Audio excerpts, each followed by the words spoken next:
Hi guys, and welcome back to another video. Today we are going to be talking about books that I didn't like. I come on here all the time and I tell you about my favorite books and what I think about them, but today we're going to talk about books I didn't even finish. We're going to talk about books I DNF'd. I'm sorry if you can hear my children playing in the background, but my husband is on third shift, so I can't film upstairs, so I'm filming downstairs. We're also going to ignore the fact that my Christmas decorations are still up, and it is like the 13th of January. Is it the 13th? I'm not sure. I don't know what date. But yes, we're going to be talking about the very few books that I have DNF'd over the past year and a few months that I've been reading. I started reading in August of 2021, like end of August 2021. And we're going to talk about I think there's 6 books that I've DNF'd. In that time period, we're going to start with the 3 Kindle books that I DNF'd and then the 3 physical books that I also DNF'd. I'm going to tell you a little bit about them, why they didn't really vibe with me. Some of these you might be a little surprised by because some people love some of these books. I want to start DNFing more books because there's definitely some books that aren't on this list that I powered through and finished that I didn't really like that I should have just DNF'd. But that's a goal for 2023. We're going to talk about the books that DNF'd in 2021 and in 2022. The first one being Happily Haunted Afters. I was so excited for this book when I read the description of it. It was a like spooky, like friends to lovers or exes to lovers. I honestly can't remember. And it sounded so good. It was a girl that flipped houses and she was going to try to find this really old abandoned house that she had been looking at for a while, and she needed an investor, and like her ex-boyfriend or ex-friend, I can't remember which one it was like a huge real estate agent and like could invest for her. So they end up going to look at this house, and that's about as far as I got. It had like storyline was a good idea. It was the writing that I didn't like in this. She was constantly they were friends because she was constantly reminding me that they were friends, like since they were kids. Like it was like they grew up together, they went to middle and high school together. It was just like constantly reiterated, and I got so frustrated with it that I stopped reading this book. So I can't remember how far I got into this, probably like 20 to 30% in. I don't even know if it was that much. I'll put the percentage here on the screen as well. And I was just really disappointed. I was really looking forward to this. I was very excited to try to read this, and it just I didn't vibe with it at all, and I did not want to put myself in a reading slump, so I decided to DNF it. Another one that I DNF'd, this is probably the first book I ever DNF'd, was Forged in Flames. So I picked up, what is the first book? Made of Steel, I think is the first book, and it was okay. I looked at this cover and I was like, it's probably like a dark romance, it's probably really angsty. It was none of that. It was like a mystery kind of thing. Like the romance is very like low on the totem pole of things that are going on in this book. I don't know, but the first book I gave 3 stars, but it left off on a cliffhanger, so I wanted to know what else happened, and I ended up DNFing the second book.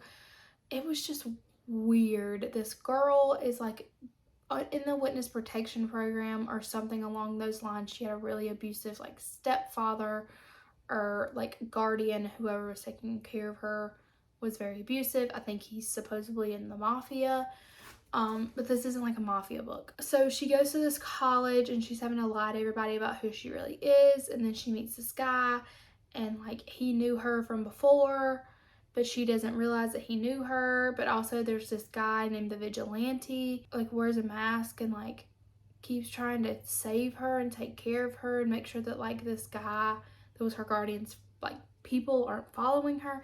It's really weird. And so she starts falling for the guy that knew her, then also falling for this vigilante guy who she doesn't even know who he is. And sometimes she wonders if they're the same person, and it's really, really weird. And I want to know how it ends, kind of. Like, I want to know who the vigilante ended up being, how that whole storyline played out, because I have no idea where the heck it was going. but it was too much. And I was like, I can't do this. The main character was so annoying and aggravating, and I did not like her at all. So being in her point of view all the time literally was infuriating. I DNF'd Forged Flames, which is the second book. And then I just recently DNF'd Sextuplet in the City.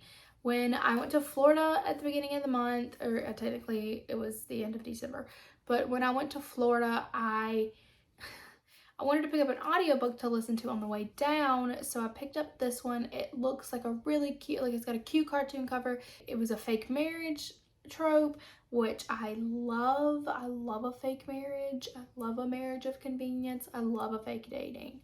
I love it. It's my favorite trope. So our main character is a sextuplet, which is why it's called sextuplet. I'm not sure if there are other books already, but I'm guessing there's going to be. So this girl has a very, like, extremely hypersensitive smell. Like, she's really hypersensitive to smells. So she has this thing for this foreign ballerina. And because she's so sensitive to smell, she usually doesn't date a lot of guys because, like, body odor bothers her. So does, like, overuse of cologne and perfume. So she decides, this is weird. I'm going to go ahead and preface that this is very weird. She goes ahead and decides to break into this man's dressing room and smell his tights so she's not attracted to him anymore. What? Why is that a part of this storyline? Why couldn't they just, like, bump into each other outside a cafe? Why? It's weird. It was like, there's a line between being funny and being cringy, and this book was cringy. I got like 18% in. I listened to this book for an hour and a half. The amount of time she talked about smelling this man's tights, and the fact that it made her, like, so much more in love with him, and then, like, he walks in on her doing it, and she was doing other stuff, and it was weird. It was freaking weird. I hated it. It was awful. 10 out of 10 would not recommend that book. Like, what the heck? I just can't. I can't, like, fathom that someone wrote this down and went, that's a good idea. People are gonna love that. What do you mean? It might have been more cringy because I was listening to it, and I'll talk a little bit more in depth about this in my January wrap up, but oh my god, it was weird. The next book that I've DNF'd is Cheat Day by Liz Stratman. I was so excited for this. It's a smart and funny debut novel about the unexpected consequence of one woman's attempt to exert control over her life by adhering to a strict health regimen. Okay, so how far did I get into this book? Like halfway. I was on page 142. But this girl is kind of just annoying, the main character, and the way it's written is very hard to follow. Like, if we're flipping back in time, or if, like, the timeline is very wonky.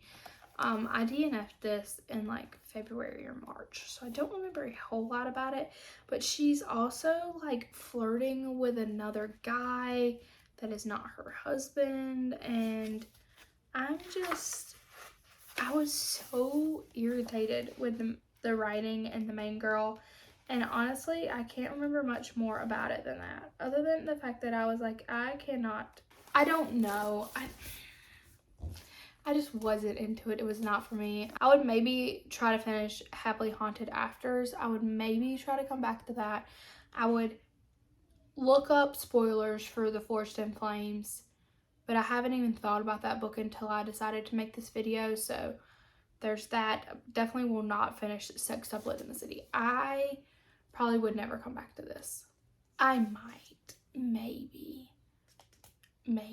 It's more just fiction than it is, like, romance, which I think I was, like, looking at this and being like, oh my god, romance, and it wasn't. So maybe that was my fault into going into that perception of this book, but right now, no. I have 2 left, and I feel like both of these are going to be very controversial.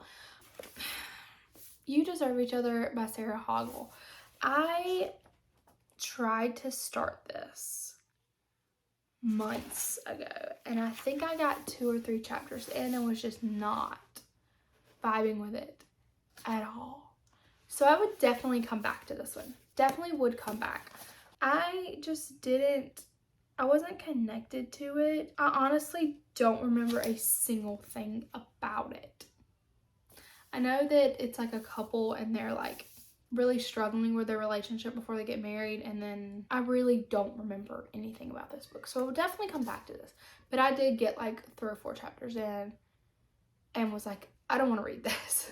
So You Deserve Each Other by Sarah Huckle. We'll definitely give another chance. If you love this book, please let me know below. I know a lot of people do. So maybe I do need to try to revisit it. Maybe I'll do a reading vlog on like trying out a book I DNF'd. Trying to read a book I DNF'd. Would you like to see that? Does that sound like fun? And then the last book that I've DNF'd is Malibu Rising by Taylor Jenkins Reid. I know you probably love this book. I know. I just wasn't. I think I read to the halfway point. And I understand why people would love this book. I understand that it's like a coming of age and like watching these kids recreate their parents' issues. Like they watch their parents go through all this stuff and then all this stuff is also happening to them kind of thing. I would maybe try to read the rest of this, but Paige didn't like it, which means I probably won't like it. And maybe I just don't like things that aren't romance. Maybe I just need to stop. I need to do more research and not go into things thinking they're a romance when I don't know anything about them. I don't think I thought this was a romance though. Her parents were awful. And I know that's the point. So maybe I need to give it another try. That was hilarious. My child loves Harry Styles. So maybe I'll revisit this at some point. I think I got halfway into it. I think I got to like, I don't even remember. Maybe I got, yeah. I read to where it starts part 2.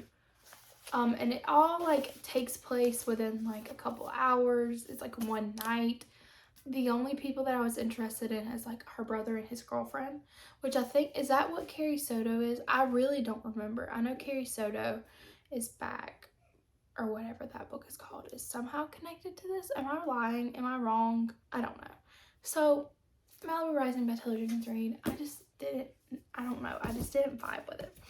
So those are the books that I've DNF'd. These and the other 3. I feel bad for like not liking some people's favorite book. You just like different things than other people, and I need to like figure out that in my brain that that's okay. It's okay to like things that other people don't like, and for people to like things that you don't like. That's completely fine. That is why the reading community is so incredible, is because we all have different opinions. It's just there's such a diversity to the book community. I definitely want to DNF more books this year. I do not want to put myself in a reading slump by reading a book that I don't enjoy. So that's definitely something that I plan on doing, is DNFing more books. And maybe I'll revisit at least one of these. Let me know if you want to see that video on You Deserve Each Other. Because Larry reads raves about this book. She loves it. And we have very similar taste in books. So maybe I just need to give it another chance. Out of all of them, this is probably the one that I would give another chance. If I did that video, this is probably the one that you would see. But anyway, thank you so much for watching this video. I hope you enjoyed it. If you did, make sure to subscribe so you don't miss any of my content. And make sure to like this video, give it a thumbs up if you did enjoy it. Make sure to follow me on all my social medias. They are all linked down below. My Instagram, my TikTok, my Goodreads, my Storygraph, my Spotify. Thank you so much for watching this video, and I'll see you next time. Bye.